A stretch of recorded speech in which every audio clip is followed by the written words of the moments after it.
Hi, future nurses. I'm Natty, and today we're tackling one of the highest yield topics on the NCLEX, delegation. Knowing what to delegate is key to passing your exam and ensuring patient safety. Remember this NCLEX Med Hack. A TE stays with the RN. A is for assessment, T is for teaching, and E is for evaluation. If you see these in an answer choice, they are almost always the RN's responsibility. The RN also handles nursing diagnoses, clinical judgment, and initial assessments.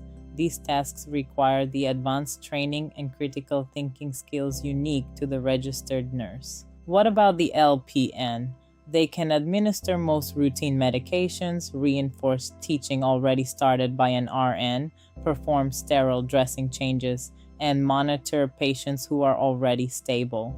Then we have our UAPs. They are essential members of the team who handle the more routine, non-invasive tasks for stable patients.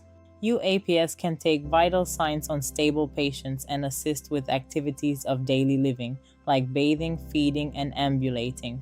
They also measure intake and output and make occupied beds. Ready to put this hack to the test? Let's look at a practice question. Which task can the RN safely delegate to the UAP?